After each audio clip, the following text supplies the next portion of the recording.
Welcome to Talking Africa, the podcast that gets behind the news from the continent, brought to you by the Africa Report. My name is Nick Norbrook. Do sign up to our daily brief at theafricareport.com for the very best of our news analysis and deep dives. This week, we will have a series of articles on the $500 billion generated in Angola since the end of the Civil War and where it might have got to. Now, we have a fascinating conversation for you today. Kayode Fayemi, the chair of the Nigeria Governors Forum, is in conversation with our editor-in-chief, Patrick Smith. Fayemi is a thinker, a former political activist, and a doctor of war studies who has climbed high in the ranks of the ruling APC party. He is currently the governor of Ekiti State, but his particular passion is to use Nigeria's federal system as a laboratory of ideas. In essence, to try to pinpoint the good ideas that might emerge in any one state, from policing to education to agriculture to tax collection and supporting entrepreneurs, and generalise that best practice to all 36 states. As he explains, Governor Fayemi's election to the head of the forum was overwhelmingly supported by his peers, despite the February and March presidential and gubernatorial elections being a toughly fought affair.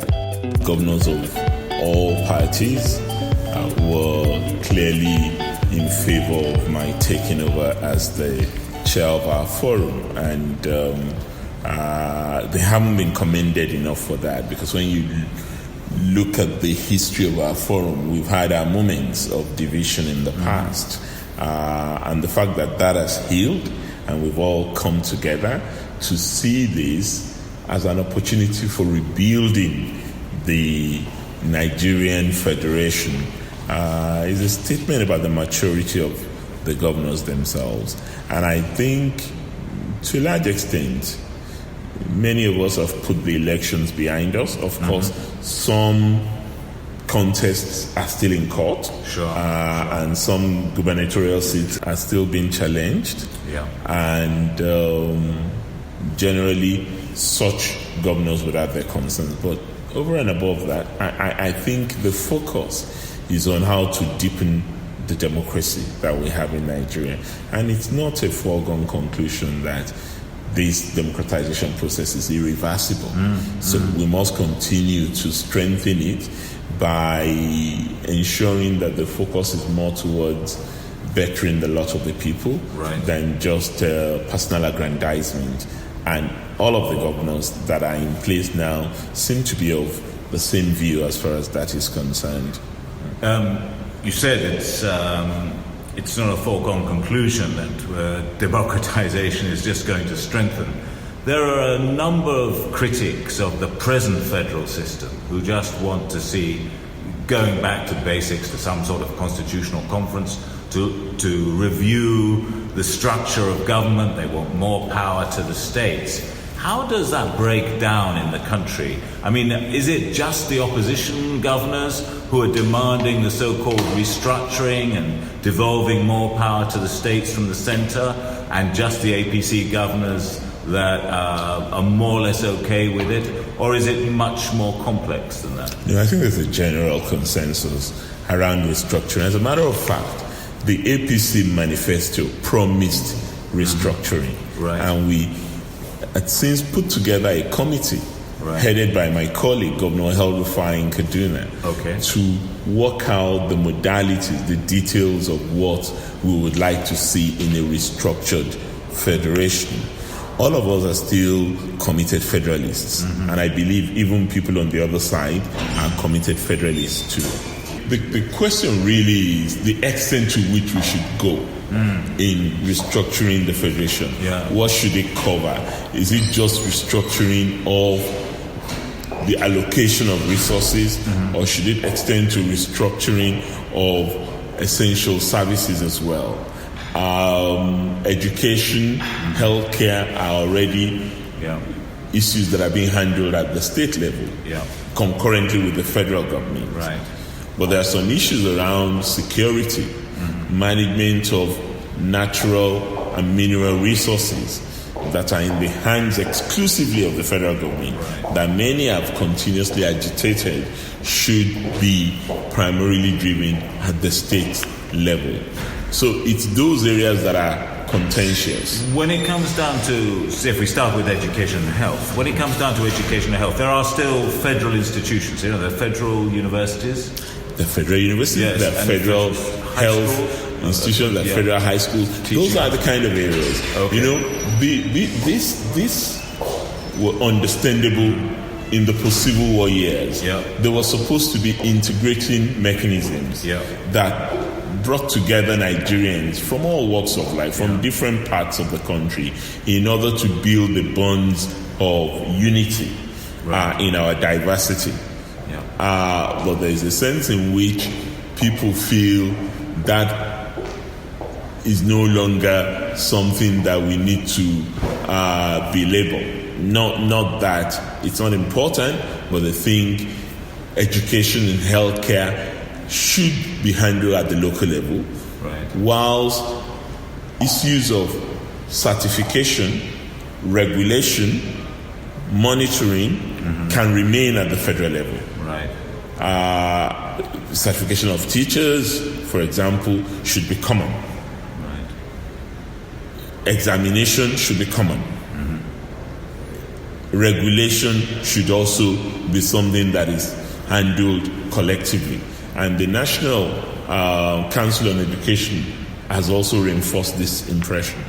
Because in the southwest here, you've got a very good organization called Dawn, which seems to be a kind of almost like a reconstruction of the Western, the old Western province under Chief Awolowo, where you're all coordinating economic policy and social policy and so on. So that works. I guess people don't feel too selfish on a state basis. If you have a federal institution, a university or something in one state, it shouldn't exclude all the other people from that region attending.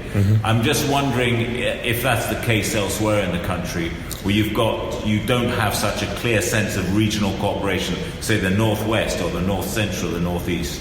How does it work? I believe it's increasingly becoming the norm. What we're doing with the development agenda for Western Nigeria is to take advantage of comparative knowledge. I mean, we're contiguous states.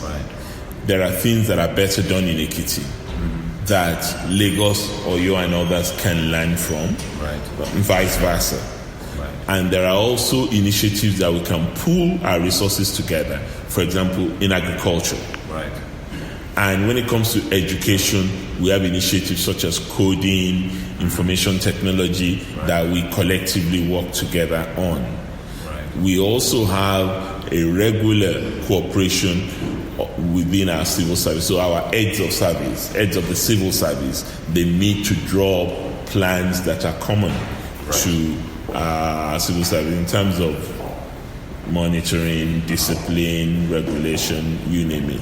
But I also know that this has increased in other parts of the country as well. We have the Southeast governors that have their own forum, and they're working together along similar lines. In the South, they used to have something known as Braced Commission, which has been affected by politics. We've tried in the Southwest to ensure that, regardless of political affiliation, Dawn activities should be governance-driven, not partisan. So it doesn't matter whether it's PDP. PDP is PDP is in your state. The remaining states are APC, but it really doesn't matter. We come together, we meet together. We've just had a session last week on security, and we took common decisions on how to arrest this incessant banditry, kidnapping, clashes between farmers and herders in that meeting. I also this was a national meeting? No, this was a Dawn meeting in the Southwest. But we've also had a similar meeting at the national level, because all governors are members of the National Economic Council, chaired by the Vice President, and we take decisions on economic issues or on issues that may impinge on economic development. Right. And security is obviously one such issue that we focus on incessantly in the National Economic Council.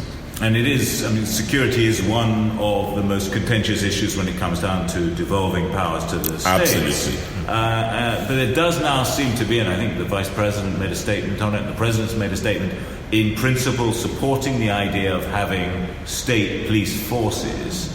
In principle, supporting the idea of community policing, as he calls it. Right. How long is it going to take to implement these ideas, and what risks do you see? Because I have heard some people say some of the governors, if you look at their past record, you wouldn't want them to be in charge of a police force because force might actually get misused when it comes to elections and things like that, or just fighting political battles. What concerns do you have about the issue? Well, I don't necessarily share those fears. Yeah. And the reason why I don't is that when you look at the experience we've had in Nigeria, there is nothing to suggest that is unique to governors misusing their powers. I have been a victim of police brutality, right? Even as a sitting governor with immunity. Right. I was tear gassed in this state during my election in 2014 when the federal forces invaded Ekiti. And then you had a PDP government in power and good luck, Jonathan. Exactly. So what I'm saying, in other words, that it could happen both ways. Yeah. The solution to that is not an avoidance strategy. Yeah. It's to have a supervening authority. And that is what happens in most federal entities. Yeah. There is no federal entity that I know in the world that has a unitary police system. Right. Every federal entity has a multi-level policing arrangement. Whether you talk of Australia, United States, Canada, India, you name it, they all have a multi-level policing arrangement. Right. So calling for state police or community policing, as the case may be, is not a rejection of the federal police. Yeah. It's just an addition. And the fact that the command and control would be at the state level, and that there are some issues that command and control will remain at the federal level because they're federal offenses, there are state offenses, and there may be local offenses. Right. So I think what we then need is a police authority that has powers over everyone. A federal police authority. A federation police authority, not a federal police authority, and not a state police authority, where everybody can go, federal, state, to hold the policing institutions accountable. In Nigeria, we have what is called the Nigerian Police Council. And the Nigerian Police Council has all governors as members. And it is chaired by the president. So the Nigerian Police Council may well qualify to be the body when a governor misbehaves or misuses his powers as the commander and controller of the state police force.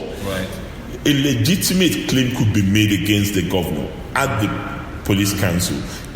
I'm not suggesting that it would work perfectly from day one, but clearly it's like a judge misbehaving. You take the judge, even though it's under the authority of the state, you take the judge to the National Judicial Council. So the National Police Council could very well serve the role of a police authority, which we have in the UK. So if you commit an offence in Warwickshire Constabulary or in London Metropolitan, you have this authority beyond the London Metropolitan, because there is no federal police in the United Kingdom, but you have a police authority that holds all of these county police structures accountable. In general terms, people look at the country and they say 200 million people in Nigeria. I think about 370,000 policemen or policewomen, police officers, should say. That's way too few, no? Absolutely. I think the general